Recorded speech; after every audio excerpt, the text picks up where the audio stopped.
So the next time Jesus is proclaimed king is when the people are gathered around Passover shouting, "Crucify him, kill him." This is the way in John's gospel, it's this upside down mystery, but this is how Jesus is becoming king.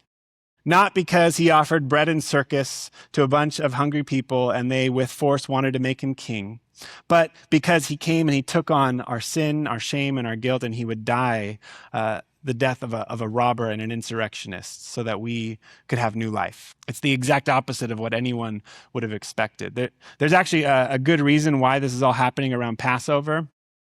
Passover would have stirred up a lot of revolutionary spirit among the Jewish people. The first Passover was when, through Moses, God rescued the Israelites from slavery in Egypt, overthrew the king of Egypt, and took them to the promised land. And so every year when they celebrate the Passover, they're celebrating God's redemption in the past, but I'm sure especially that the Jews in Rome are under occupation once again. There's another Egypt bearing down on us and oppressing us. And so every Passover, there would have been this sense of, God, would you do that again? God, would you rescue us again? And so it makes sense why the people in John chapter 6 think, this guy has power.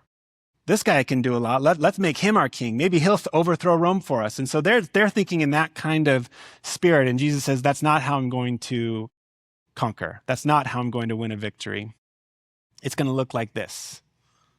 On the Passover, not as the conquering Moses to overthrow Pharaoh, but as the lamb who is going to be slain for the sins of the world. That's what it means for Jesus to be king, and nobody quite sees it. So for you and for me, the challenge for me this week was to just start to grapple with that. What are the ways in my own life that I have wanted a king without the cross? There are many times in my own faith where I want Jesus to answer all of my prayers right here, right now.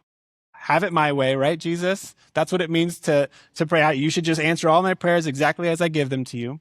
And I want to be entertained. I want bread and circuses. And the way of Jesus is often the way of the cross. Jesus himself says what it means to be my disciple is to take up your own cross, to follow me. Sometimes that means suffering. Sometimes that means sleepless nights of unanswered prayer, saying, God, when are you going to show up here? It means fasting and waiting and suffering and following him. The people were looking for more bread. Jesus even says that. He says, you didn't come because of me. You came because you ate your fill and you want some more bread.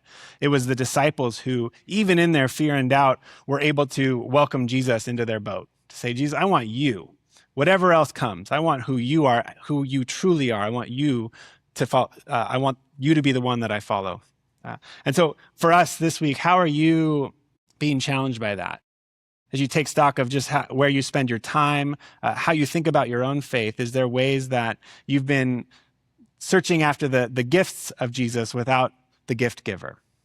That you want the king without the cross? Is there a challenge that God's putting in your own heart this week to say, is there a way that I've been maybe approaching this all wrong? Thinking of the good things that Jesus might be bringing me instead of following him for who he is.